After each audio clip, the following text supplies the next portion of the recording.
Tones TV. All right, everybody, welcome back to Black Tones TV. We got, like I always say, another special guest. This is somebody that I've worked with. Gosh, how long ago was that? Had to be like 15, 20 years. Yeah, my actual first. I remember that. Yeah, That was about 2002, maybe 2003, somewhere in that time frame. All right, everybody, we got Gabe Loke in the house. And as soon as you come in, go ahead and hit that like button. Make a comment. Let us know what you think of the video. Let me know what you think of the interview. So, Gabe Loke, what's been good? Living and staying out the way, man. Living and staying out the way. Like, I mean, gosh, I can't remember the last time I even talked with you. Like way back. And like we talked about earlier, it's like when I was first working on that album cover you did. Man, I still have that stuff. I still have all that archives. So yeah, I keep all that stuff, man. So you say you've been staying out of it. I mean, I haven't been here for a long time, so kind of fill me in. We're like let's say maybe 10 years ago, what were you doing? Still music and I've always stuck with music for the most part in the backgrounds. It's always been my therapy. Whereas no matter what I'm going through, it's always my fallback. Yeah. When I'm going through something, I sit back in there and get it off my chest, get it off my mind, just release.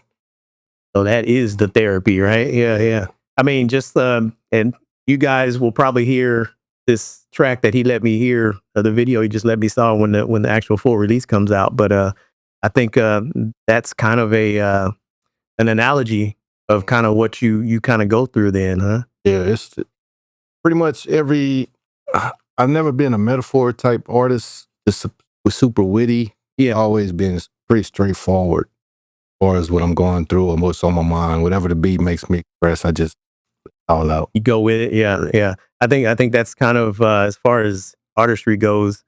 I think some people try to force the pen, and I think some of the best work comes from when you're just following the pen.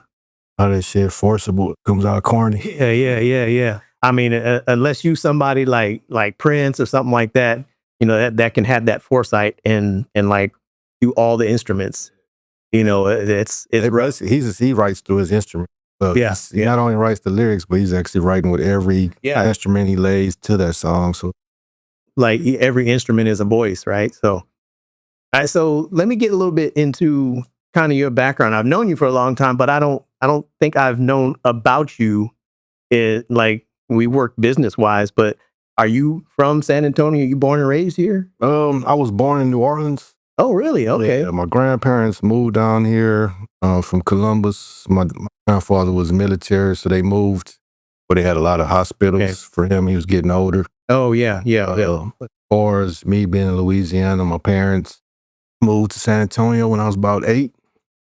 So San Antonio pretty much raised me, but I wasn't born here. Okay.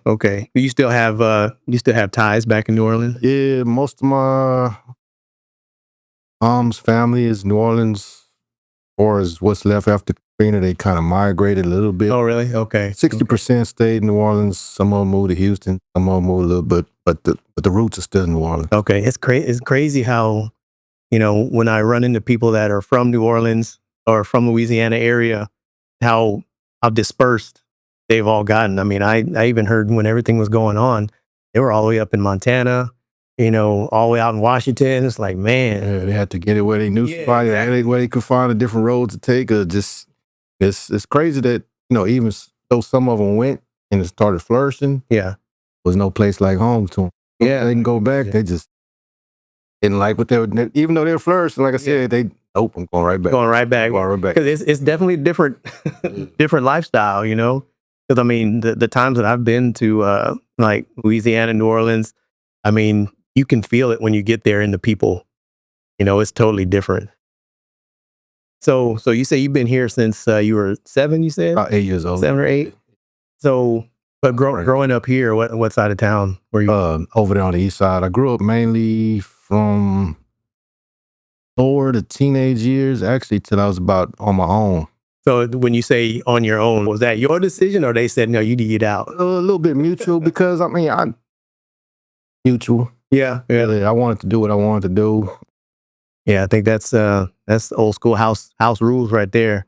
I don't think they live by that no more. Nah, man, I just, certain moods and faces you see your mom make. I'm not gonna do that. I'm not gonna keep making you make those faces. I'm gonna go ahead and mind my business, get on out, and let you just ease on over the airway. And plus, like at that age, right around that 17, 18, I mean, you're ready to go anyway, right? So, yeah, and I'm glad I did that because I was doing some dumb stuff. I didn't want to. I'm glad I didn't bring anything back to my parents' house. Oh, okay. Now, did you get caught up in anything? Because I mean, when people know you and they see the name, if they know, they know what's in the name, right? So, is it something that you got caught up as far as in the streets or anything like that? Just miscellaneous bullshit. It comes with ignorance. Yeah. I mean, it's youth and ignorance. He say, she say, miscommunications is just cause situations that sometimes hard heads don't want to talk about. So how many, as far as the music, when we worked on that album that I did the graphics for you for, that wasn't your first release, right? That was my first solo release. Is it? Okay. Yeah, I've been busy for years, but I'm. And have you been, I mean, like I said, I just kind of recently got back, so I haven't been in the scene out here, but have you been working musically as far as getting out and releasing projects this whole time? Well, from 2000 to now, I probably released maybe 3-4 EP. Okay. 5 songs here and there, but I've been staying busy recording, but I just haven't put out the project. Okay. Sit on my computer and stack. Just stacking up releases and projects. I like to have some kind of format when I put down a project. Like, I'm thinking this song doesn't match this kind of idea. That's why I'm doing this classic, because it's pretty much an album with no formula. It's just a bunch of single type songs with cabs. It's no. When I think of albums, I kind of want to have a format. Sometimes you hear artists, I'm like, I think he'll be just sound good on this type of song. Okay. So that's what I reach out. Yeah. And sometimes I send the songs to those type of people, and people don't like. They're like, nah, that's okay. But in my mind, I'm thinking, you don't understand. In my mind, you would eat on this track. I want you to do something that you're not used to doing. I want you to show people that you're capable of doing this. If you ever were put in the corner, then you can handle that. Yeah. And some of them don't want to step up to that challenge, and the ones that did step up to that challenge, they ate. And I think that's kind of one of the issues with some of the newer artists. A lot of artists have their own vision, and if you send them something and it doesn't match what they feel like they want to go, whether their direction is right or wrong, they want to go that way and they don't want to mess with anything else. But like you said, I guess the older I get, I kind of want to transition to maybe not being an artist, but piecing together, producing. Okay. Executive produce. Even if I'm not making the beats, I DJ Khaled all day. There's certain songs that you could just hear, certain people would definitely go hard on those songs. It's going to have the root of the classic sound, but it's all going to make sense because I have little skits tied into it. Okay. Now, when you say classic sound, are you thinking of like San Antonio? Gotcha. The original San Antonio. Yeah. Not the San Antonio we fell in love with Houston sound and we forgot our roots. Fell in love with Atlanta when Atlanta got hot. Fell in love with Dallas when Dallas got hot. Fell in love with New Orleans when New Orleans got hot. We forgot who the fuck we are sound. That's true. That's classic to me. Like, I want you to rap like you would rap, or you would talk to me. I want you to rap how you speak. I want you to rap nothing else but the way you sound. Yeah. That's classic to me and yourself. I think that was pretty sad, and it's been that way since, I mean, I can remember. But yeah, whenever a new trend comes out, for some reason, the artists here decide they want to jump on it. To me, that's been the biggest drawback. Everybody says we hate each other and we hold each other back, but the biggest drawback to me is originality. Yeah. It's like, it's hard for me to tell somebody, hey, this is not going to work for you, because guess what? You're rapping. You ain't made it. You don't have sold billions of dollars. I'm not trying to sell millions of dollars. I feel that, yeah. But I have common sense, and I can see the stuff that people have tried. I mean, I can see what doesn't work.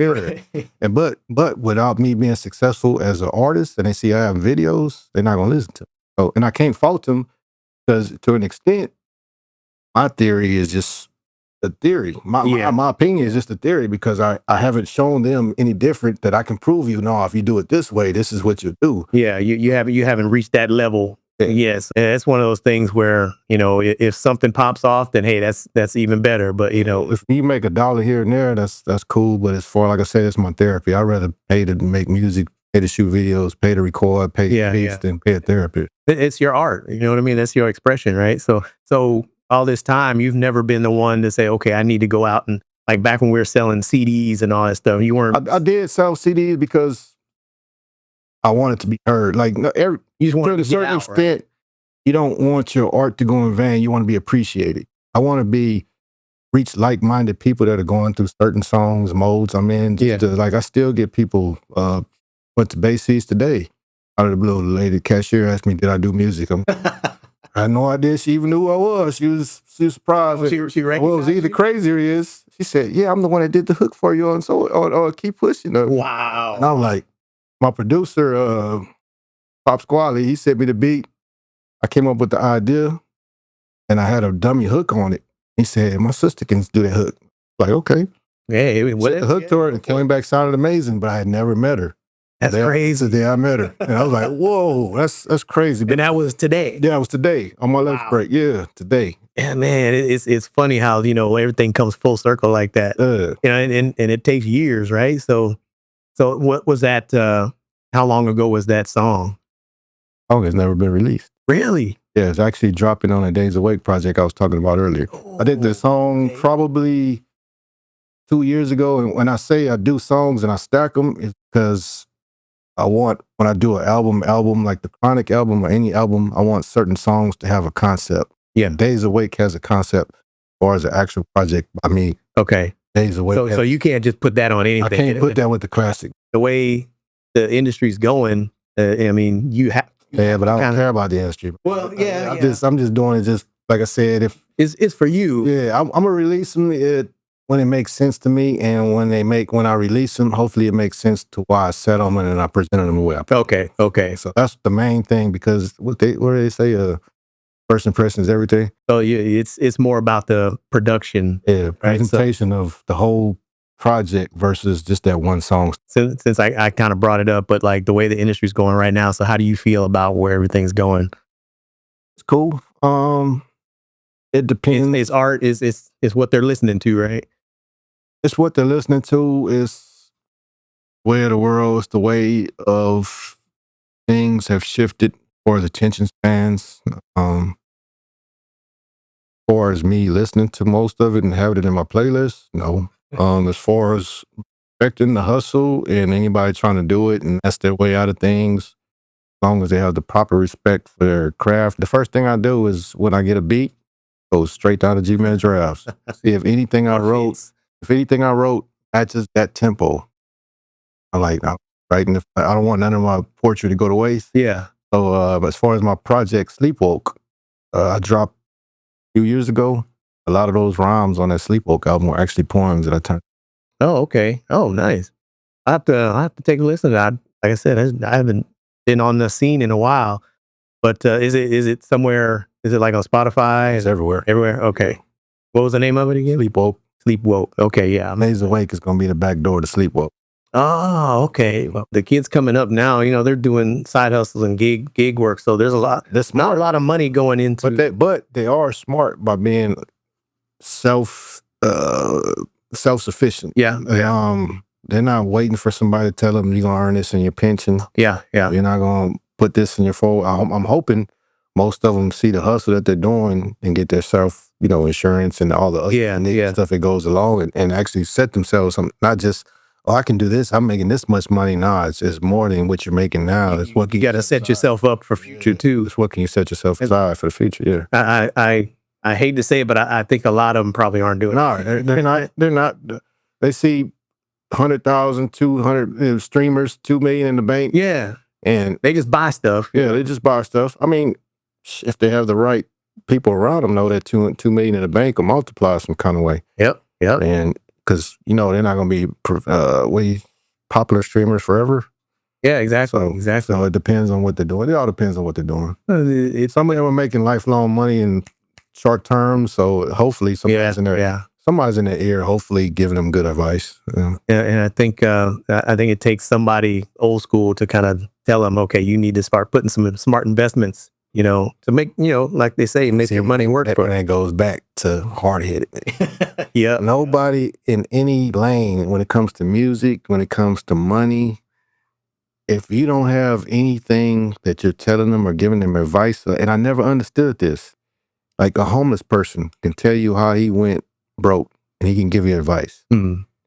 And there'll be some ignorant people that look at you and say, you can't give me advice. You homeless. Yeah. How can you tell me what not to do with my money? It's like a rap artist. How can you tell me not to do this, rap a certain way or this? You're not platinum. Yeah. It's like most people, you have to be a young person with an old soul to actually sit there and take somebody's advice. Like most people are not even young. It's just people in general to me that don't want to take advice. They look at your situations, and if your situations don't match your words, even if your words make sense. Yeah. They just dismiss it. Yeah. And I don't understand it. I never understood that because I listen, and if you make sense, you make sense, period. I don't care if you're on a bus stop and my car broke down, I got to take the bus for today. I have no other choice but to you make sense and you're on a bus and you're talking about don't spend your money on a Bentley or this and this and that. If you make sense, then you make sense, period. That's true. That's true. You can't be above sense to where, well, you can because most people don't have common sense. So yeah. Yeah, what's that saying, common sense ain't that common. It ain't that common. It just kind of frustrates me. Yeah, yeah. And just like you were saying, like as a homeless person, like, and maybe when I was younger, you don't think about that stuff when you're early teens and stuff like that. But like now, dude, I'll sit down with a homeless person and have a conversation on how did you get here? The crazier is, the older I get, I'm seeing my peers homeless. Ooh, I haven't run into that one. Man, I've ran into it on several occasions. Wow. It'd be the people that you grew up with that were funny, that were talented, that were popular, that had things going for them. And you just knew they were going somewhere. And next thing you do, you go somewhere and you pop up, and you peep somebody homeless. I'm like, damn. And it's all about, in a certain extent, life hits people different because they were that then. Yeah. But now their mental health isn't even up to par to where something hit them in their life and their mental health never recovered. Yeah. So they're in a position to whereas they never took advantage of what they had over everybody else. They never maximized on that take. Yeah. And man, I've seen that a lot the last 3-4 years. That's wild. Some of them close friends of mine. So, I mean, I could speak from experience. It's like certain people you never thought would go through certain stuff. And they take it with strides, so you don't want to feel sorry. There's a lot of pride involved too. Yeah, it's pride, but I mean, to me, they're handling it to whereas they're not putting the burden on you. They're owning up to what they want to do. This is how they let me figure. These are their decisions. Let me figure it out. This is what I'm going through. Yeah, and I'm not looking down on anybody. They're still my friends. We still connect, but I mean, it's just weird. I don't even know if I'm making sense right now. I'm just. It does. It's kind of like as we grow up. I guess when you're growing up, you'll see a homeless person and just you never know what he went through. What their story is. Yeah, but then when you see people you actually know and you're more in touch with their story, then you realize this is actually stuff that people go through, and this is how it hits them. Yeah, it's kind of similar to some real close friend of mine that's going through things health wise. They're not homeless. They luckily they have family around them, but you can go from being totally cool, everything's fine, and then all of a sudden, boom, you're on a respirator. You know what I mean? Mm-hmm. And it's like it happens just that quick, and people don't think about it until it happens to someone they know. Well, yeah, life is unpredictable, man. Pretty much we take life for granted until something snaps us out of it. Yeah. That's sad though. Well, they say it's life is sad, man. It's every day is a blessing, every second is a blessing. Yeah. So let's get back to a lighter note. I mean, that's real though. Yeah. I mean, like you said, as we get older, when we start seeing, because it's inevitable. We know stuff is going to happen, And, you know, you get to a certain age, you're like, okay, you know, I'm 54, you know, luckily I've been pretty healthy my whole life, but I know it's going to happen. You know, eventually something's going to happen. And when you start seeing all your friends and family start going through things, it's like, man, it starts hitting home. We all like our seasoning, man. We all like to eat good, man. Yep. It's just something we're raised on. Yeah. We clown each other. If you cooking something that don't taste good, what the but it's not good for us. But hey, we gotta just find that right balance. Yeah, man. yeah. And we really, like I said, mental health is a big deal, man. It's not only eating good, it's feeding your mind, man. Yeah. Because if your mind starts getting kinked up, it'll collapse everything, including your health, man. Yeah. It's crazy, man. It's crazy. And I told that buddy of mine, the first thing I said was like, hey, because, you know, when they start talking, you know, the doom and gloom, you're like, oh, I'm not going to say, once your mind goes, your body follows. You can't be that way, you know? And it's really a balance too, because you could only take so much gloom. Yeah. And then you start sinking in with it. It's like, it's like, I don't want to hear that shit. I want to empathize with it. I have a little bit of empathy. I'm trying to lift you up. Yeah, exactly. They steady trying to drink. No, hold on. Let me talk. Yeah. Let me bring you up. I understand what you're going through, but this is something that can uplift you. You can't let them sink you down, because you got to feel them at a certain extent. You just got to keep that balance to where there's hope. Yes. This is only temporary, man. This is only temporary. That's the main reason I do music. That's the main reason I've always done music, because, like I said, it's my therapy. Anytime I'm feeling down, anytime I'm feeling happy, and I hear the right beat, I got to express it. I want to express it. It's get on that mic, huh? Shit, who knows? Without music, shit, I might be out, mind gone too. If I couldn't get it out the way I wanted to get out, my thoughts, my frustrations, whatever. And it's a funny thing about music. I don't really think about it until that the situation happens. But there's like a time that I wasn't, like, when music really started kind of going a different direction. I stopped listening to radio. What time frame you think that was?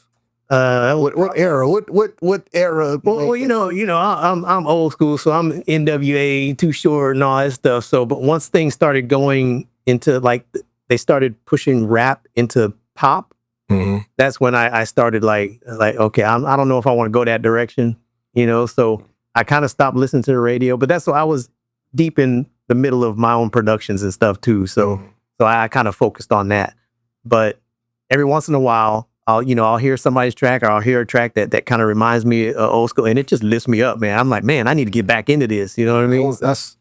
I like the music that has a feel. Yeah. Sometimes I think people say I'm preachy when I get to my own projects. Like the Sleepwalk it's a certain political, it's a power, it's a certain feel that I'm trying to portray in that. Like, we're all Sleepwalk type deal. Okay. So those are my type of albums, but it's not me about being preachy or just being too smart rapper. It's not, I don't know how to explain it properly, but it's more of just self-expression of what I see, my opinion of what's going on. So you might take it preachy, but it's just my opinion of how I see things. So, yeah. And when people lose that soul, that feeling for the music, and that's why I say, when you asked me earlier, what do you think about the artists and nowadays? Yeah. When I say if they're passionate about it, then I'm cool with it. But some people are just using it as a money grab. Because it's so easy to do it. You have so much access to just do it at home. I can get on there and rap about this because they're accepting it, and I can get 1,000, 100,000 views off of this shit because I got on the latest, and I got. It's a disconnect in between your following to actual talent to streaming. It's a disconnect of passion versus these people are going to listen to my music regardless because I'm popular. As far as them following me, that type of music I don't like. Okay. That makes sense, yeah. I mean, because with the advent of social media... Like Jake Paul, who really wants to watch him box? Come on now. He's taking advantage of the boxing. I'm not going to lie, I do watch it because I want to see somebody knock him the fuck out. Yeah. But at the same time, like, I really wanted Mike Tyson to knock him out. Oh, man. But at the same time, I understand he's taking advantage of what he can. Yeah. And he's making money off of it, so I can't get mad. Yeah. But me personally, you're not passionate about boxing. No, taking advantage of the sport because you know what you can do for it. Well, he grew up. He grew up in that social media era, so that's how they were kind of groomed into it. It's like it's all about business smart. They're business smart. Definitely. Both of them. Yeah, yeah. Because one of them went into boxing, one into wrestling. WWE. One of them, I forgot which one, but yeah. Okay, so is it wrong for me to say, am I a hater? I just want to know if I'm a hater. What? If I'm a hater, tell me I'm a hater. About what? No. Her business smarts making a mockery of something I'm passionate about. Like if I'm a real boxer, am I mad at you for making millions and millions and millions of dollars off of boxing? I know goddamn well you're not passionate about it. You're just taking advantage of it because you got to follow it. It's like certain people doing music when I know they're not passionate about it. They just know they got to follow it, and I'm gonna get the money while I can. Does that make me a hater? I think it's all kind of a moderate situation because if you're a boxer, that's your passion, you're doing it, and you're watching these kids come up and do that stuff, and they're just doing it for the likes, the money, and everything else. I think there's a certain level of hate there because you're seeing the whole industry kind of go a different direction that you don't want it to go, but they're making it that way because they have that following. So they're kind of dragging the industry with them. I was kind of upset that Mike Tyson went back on what he said because originally he said he would never do that and he didn't want him making any money off of his name. And all of a sudden, it's hard to turn down that money. Yeah. It's hard to turn down the money, man. So it's like, oh man. Like I said earlier, that's $20 million you can leave your kids. Where you go? I mean, just yeah. You know what I mean? I just didn't like it that you could obviously tell he's holding back punches on certain extent. So that's the part I didn't like. Like if you want to take the money, go up in there and be a boxer. Man. Yeah. It's not. I don't even think it would have hurt Jake Paul if he got knocked out by Mike Tyson. Man. I don't think it would have hurt him if he got knocked out by Mike Tyson. It would have made sense, to be honest with you. They made their money. It would have give him more credit as a boxer. Yeah, I was gonna say he got knocked out by a legend. You know what I mean? So either way, he could have did it. Yeah, I don't know what talk was behind the scenes, but yeah, I don't want to say man, biting gloves, putting punches, man. It's like every time I know I can knock you, I'm gonna bite my glove a little bit. Yeah, hold it in, yeah. And I mean, and I know he's what 50 something, so there's a certain level. He's lost a little edge, of course, but I think he could have put in a better effort for it. He could have left some damage marks on him. At least. He could have left some marks on him. Yeah, but I think like you said, Paul brothers, they doing it. So now that we're bringing that up, because you mentioned something about the song has more of a kind of a political message to it. How are you? I don't want to say deeply, but are you political anyway as far as what's going on these days? Hell no, I'm anti-politics for the most part. I don't have I don't have a left-right opinion. I have a straightforward opinion. Yeah.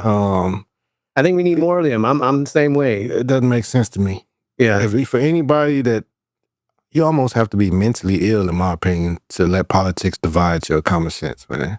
You're so left or so right that no matter what they do wrong, you still on a scale balancing that direction. It's like, what are you thinking? When you get to a point where you can't even listen to another opinion, like from what I hear, like that I see and hear these days, there's a lot of mentally ill people out there. I don't get it.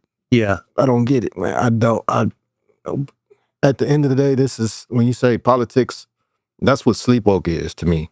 Okay, sleepwalk is the definition of even people saying they're woke, but they're sleepwalk because some agendas are not claiming that you're woke, or not agendas that are actually woke. They're just agendas that are profitable. Yeah, they're agendas that people are pushing for their own agendas. Yeah. So you can be woke and be asleep at the same time, pretty much. It's not about politics. It's about being awake and seeing what's going on, period. Yeah. Forming your own opinion and making your own path through all the bullshit. I think like when originally the word woke meant something different. When it first came out, it meant that it says see the real for everything now. It's like so good and bad. Originally, it meant see what's real, take the veil off, so you could see what's really happening. Kind of like the blue and red pill, in the Matrix. but it got co-opted. So now it's like it means something totally different. It's like pretty much added. It's an asterisk on the agenda. Yeah, nowadays. Not the true woke, but the woke that you see on shirts and this and that. There's an asterisk on the agenda nowadays. Yep. So it's like, as far as politics, I don't knock you. People vote for what lines their pockets for the most part. Some of it helps locally more than anything. As far as local votes help you locally. You know what I mean, but I think people need to focus more on local elections. Yeah, because I think that's what really helps you immediately in your city. You know, unless you're a billionaire and certain bills that the president or pushes through the Congress helps your pockets, but other than that, you're voting for a mascot to me. Yeah. And you're especially if you're voting for someone in Congress or something like that, it's really important that you get the right person in there that's going to represent you, because they get in there and they lose their mind. You know what I mean? They get all this other information. They're like, oh, yeah, you vote. That's why I say politics. This is my opinion overall in politics. I don't care who's president, who's governor, who's mayor, who's city councilman. Personally, my focus is handling my business every day. Nobody, if it's somebody I don't like that's elected, it's not going to stop me from day to day. You just got to move a little different. I'm just, you got that roadblock you put in front of me? I'm stepping over there and I'm keep going. They're over there talking and getting frustrated about what the person in office is saying. That's not a part of what's going to stop me on my day to day. Yeah. I'm not your opinion about what a person says or what he does to run a country that he's not running. It's not affecting my day to day. I'm gonna get up and do me every day, no matter who's in office. I think we have. I mean, that's the. But it's weird when you see people that are so affected by that. I don't like what you gonna spend. Okay, I understand if you have an opinion on their opinion. Yeah. But if I see you arguing 10, 20, 50 times about that same shit, you mentally ill, my bro. Yeah. Oh, my sis, whoever the fuck you are. If you arguing about the same shit you really have no control over about somebody else's opinion, you can't control their opinions. Yours is this way, theirs is that way. Yeah. I'm going by my way, man. Especially the ones that take it to the point where they start damaging things. You know, they have to get out and get in somebody's face or cause a commotion, start a fight or break stuff. Yeah, you've gone. That person, you know what I mean? That person in office doesn't have that control for me to ride for him like that. Nah. Yeah, I got other shit to worry about. There's so many people out there that crash out on this stuff. They got people right now forming militias in case certain people don't get elected or this and this. I mean, come on now. That's why I say mental health. It's very important because that's not normal. Yeah, they need to bring back asylums. I think they closed. Normal, man. That's not normal. They closed down all of the asylums. I think there's a lot of people that need to be. I think if everybody respected and loved life as far as their own life, they'll be less inclined to worry about what affects everybody else. It'll be a natural domino effect. Yeah. If you respect and love the life and the people around you lives, that'll automatically domino to you respecting everything around you. And it'll make less sense for you to hate what everybody else's opinions are. It's just, it doesn't make sense to me, man. Hopefully somebody will hear that and take that advice, because it's gotten crazy. Okay, so you, as far as future, what do you see in your future in the next 10 years? Assassinated, ran for president after I said I wasn't going to be a politician. No, I mean, you say that, but I mean, sometimes I think it's like, man, I would never do it. I would never run for anything, but we need people that have common sense like that, you know, and it's common sense. Unfortunately, common sense don't get elected. Exactly. Unfortunately, they don't get voted in. Yeah, somebody has to whisper in your ear with an agenda, and you have to sell it to the people that they want to follow, and then they'll put money behind you to get elected. Their eyes now. Yeah. As far as 10 years from now, hopefully I'm still healthy. Still healthy? Still doing music? 10 years from now, in a form, as far as me. Executive producing? Executive producing. I also got a couple of poetry albums written. Okay. but I have a problem because I'm so used to writing and reciting to beats. Now you got to get back to it. I've written them, I wrote them, but when I try to record them, because I want to do spoken word albums, it just feels weird reading them without the beat, without anything behind it. So I've recorded half a spoken word album, and I don't know, it's not sitting well, but I want to put it out. So I want to keep doing poetry. Yeah. Executive producing in 10 years. I see myself doing that, and then just hopefully watching my kids flourish. That's the main thing. That's a good goal. That's a good goal. Now talking about the poetry and the music, maybe try this is something I've done, and it seemed to work out pretty good. I like the way it came out. Mm-hmm. It because you're right now you're used to rhyming over the music, and then it's just the pace. I don't know how to pace the. You really don't have to go back to having it without music to recite poetry. You can do it over instrumental, but in a poetic way. Because I've done that before. Where I got to do all this after each word. No, you make it your own. You know what I mean? But the way I did it was like I had the instrumental, and instead of trying to rap it, you spoke it. I spoke it. It's kind of hard to explain until you kind of actually try it, but it actually comes out pretty nice. See, what I thought about doing is actually like laying it. Speaking it, and then having my dude Whiskey put music behind it. Okay, but it's not going to be on beat, just mood, like the sounds and different things. Just that's kind of in the blank. That's kind of what I was. Still, just weird. Me just reading it like without that beat guiding me. I don't quite know where to pause at. Yeah. The where it's just weird. It'll come to you. It might be better off just maybe dropping the book without the spoken word type scenario. I don't know. Maybe. I think it'll come to you. I'm trying, man. I'm telling you, I recorded at least 7 to 8 poems and 4 or 5 different stories. Because I got little stories written, and maybe I'm being too critical. That's maybe another reason I don't mix my own stuff, because I'll be too critical and keep mixing. Yeah, and that's why I just send it as soon as I do it. Maybe I just need to record and send it forward and just let it go.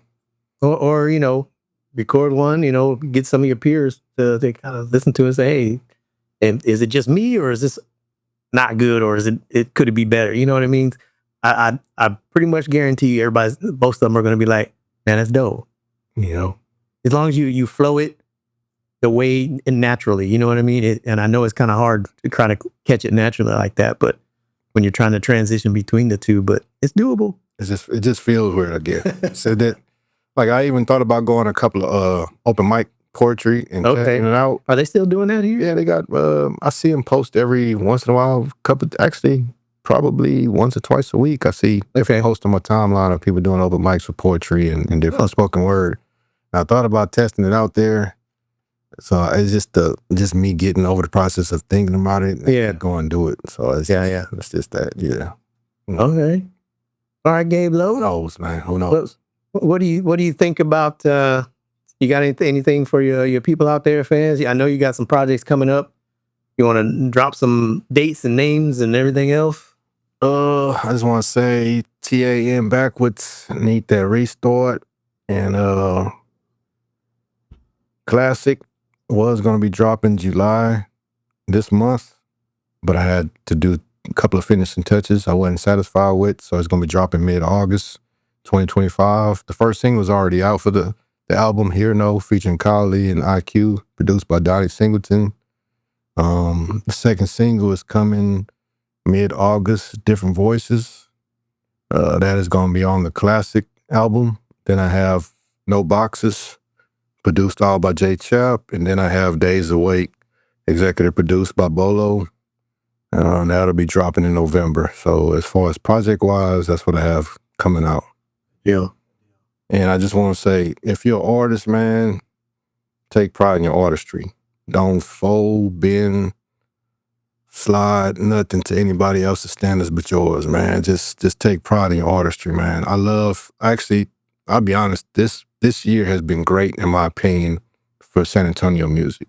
This has been, from the Sosa album to the Tiny Toon to the Omega Sin to the FoeMob, man, it has been some great projects dropped this year, San Antonio wise. As far as music wise, to the IQ is to music wise. So far, this being the first half of the year, in my opinion, this has been damn near the best year musically San Antonio has been since I've listened to or been around San Antonio music.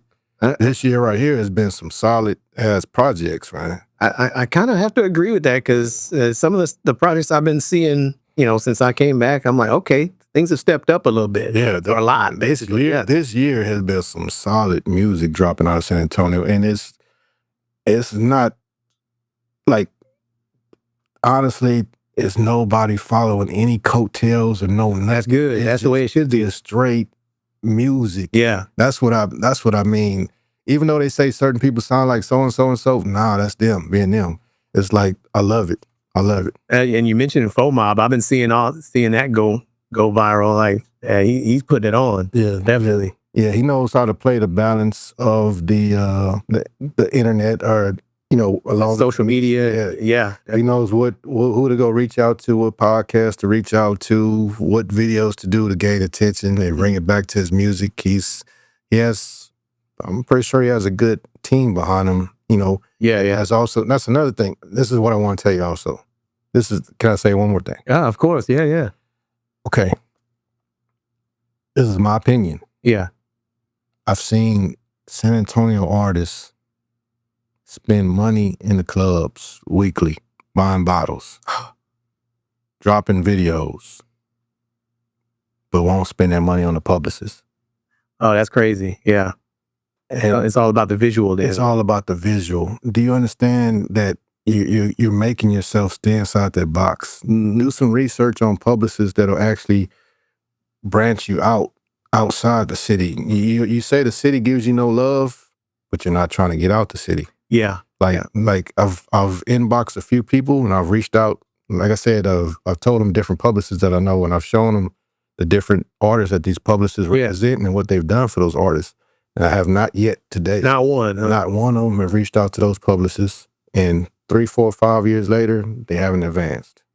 So it's almost like what I went back to earlier when I said when people hear your advice and they don't see you do it. Yeah. I'm not trying to be a rapper. Yeah. You are. Yeah. You're trying to do this. You're the one in the studio every fucking day, every week doing this. I don't give a fuck about being a rapper. You are trying to be a rapper.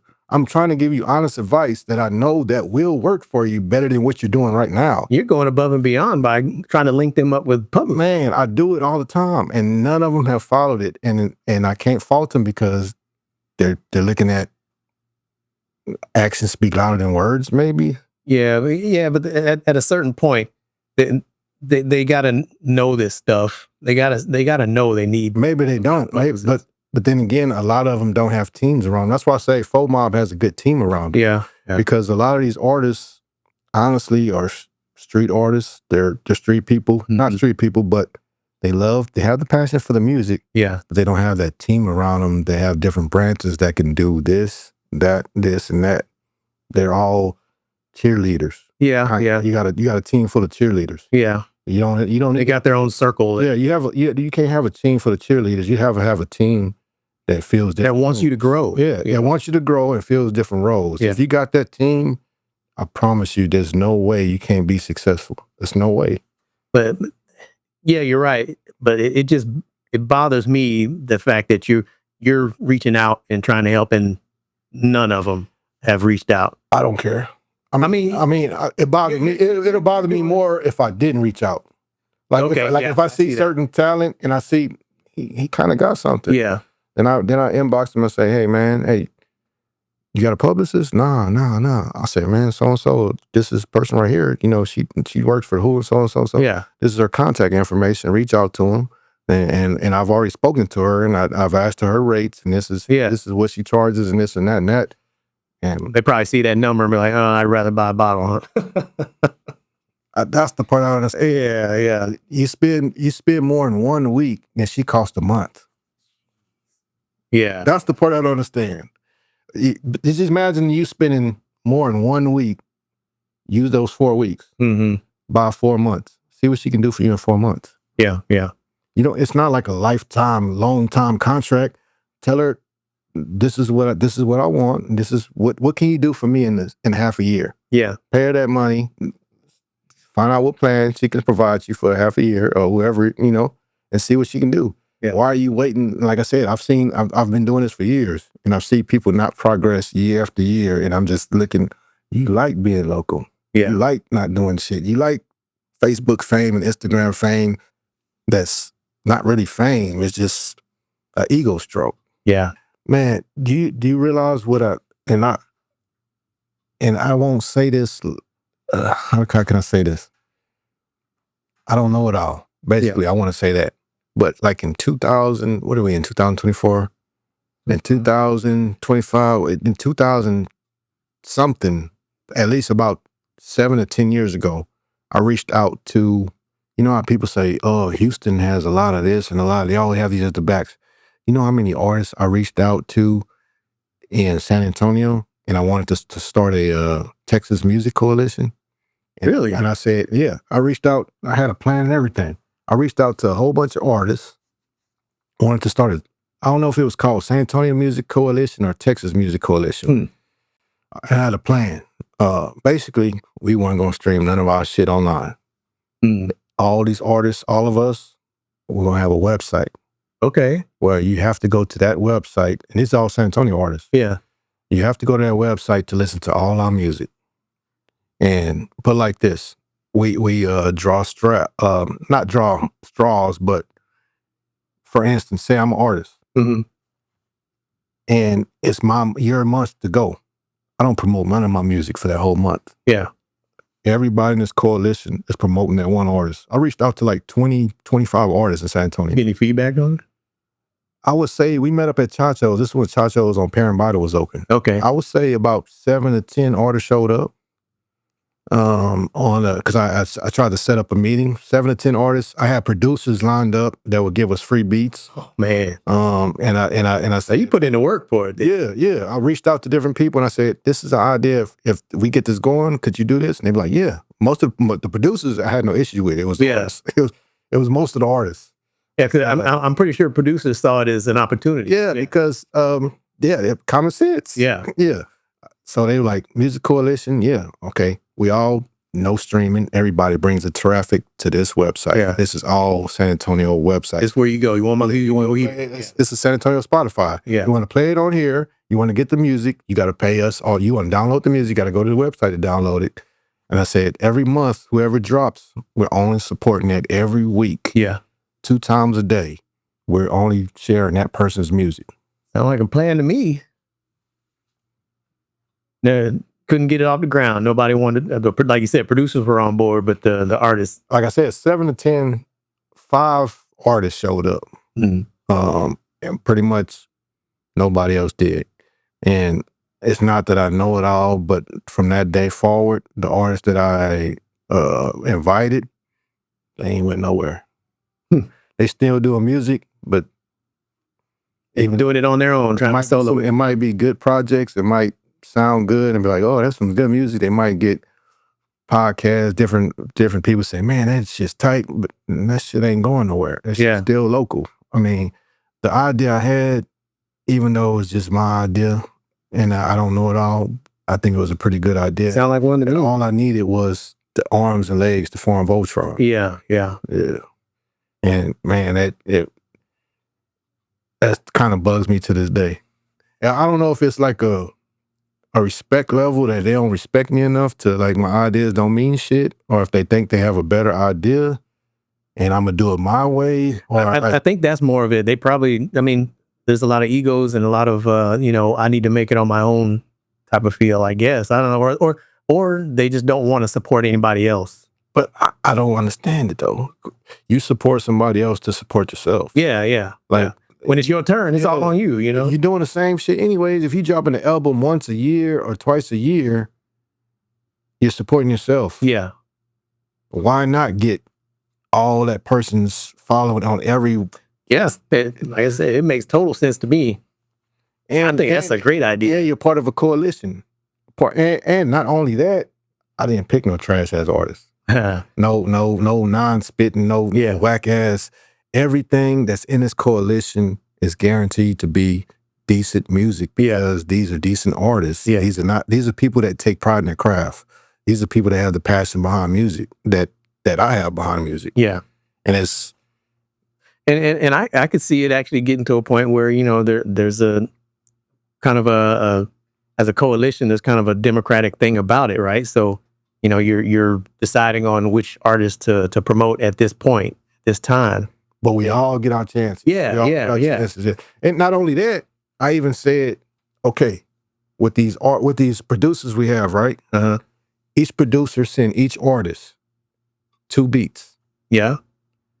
So I got 5 producers. I got 5 producers that already agreed. Each, that's 10 beats. Yeah. At the end of the day, you come up with 10 songs. It's basically whoever comes with the hottest shit, that's who we pushing first. Yeah. We voting on that shit. Yeah. We voting on it. Don't get mad if they don't vote you. Yeah. Because it's all equal opportunity. Exactly. And me as an artist, I'm like, damn, that shit's hard. That's the one. Like, that's the one you push on. Okay, I got a question for you being around San Antonio so long. Yeah. In all your years of San Antonio music, have you heard that one song? No. I haven't either. Not one. I haven't heard. I haven't either. I haven't heard that one song that's like, that's the one. Well, because I've heard some good hot ass singles. Yeah. But I haven't heard that $10 million, $5 million platinum single from any. There isn't one that bubbled up to the top and said, okay, boom, that's the one. I haven't heard. But like we talked about, you know, up until recently, everybody's been trying to be somebody else. Yeah, true. So that there was no chance for it because all the artists here were always on the tail end.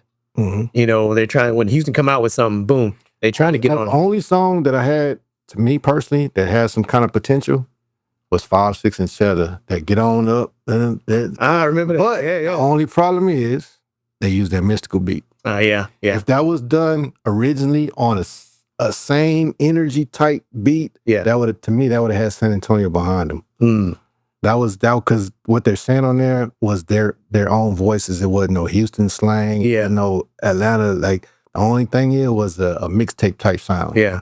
If they would have used a beat that had that same, and it came out with it because once you heard that song, it matched that mystical beat. Yeah. So it's hard to backdoor with another beat. Yeah, it's just you not can't swap it out. If you would have came with that original beat that matched that same energy, we would have been soaked in. Yeah. Like, even the wobble, who was that?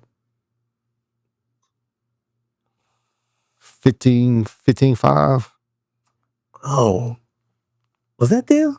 15-5 had the wobble. It made that noise. Yeah. It wasn't the San Antonio feel. It was that dance Atlanta type feel. Oh yeah. It was a good song, but it wasn't like that Get On Up type feel. It was. I haven't heard that song, man, and I haven't heard it.